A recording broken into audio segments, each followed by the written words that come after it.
પ્રદેશ કક્ષાએ ઉપપ્રમુખ બનવાથી કે મંત્રી મહામંત્રી બનવાથી અહીંના લોકોનું કંઈ થવાનું નથી। ગુજરાત સરકાર તો આજે દિલ્હીથી એનું સંચાલન થાય છે।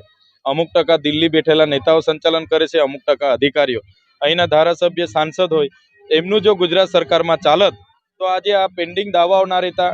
જે મધુબન ડેમના વિસ્થાપિતો છે એમને ન્યાય મળી જતો, અહીંના યુવાનોને રોજગાર મળી જતો, પણ એ શક્ય નથી। અહીંના આદિવાસી સમાજના અનામત બેઠક પરથી જે પણ લોકો ચૂંટાઈને પોતાની સરકારમાં છે એમની સરકારમાં તમે જોયું હશે કોઈ જગ્યાએ એ લોકો બોલતા નથી, કોઈ માંગણી કરતા નથી, અને બસ પોતપોતાની વિસ્તારમાં બહારથી આવેલા ઉદ્યોગપતિઓને કોન્ટ્રાક્ટરોને બારોબાર જમીનો આપતા રહી છે।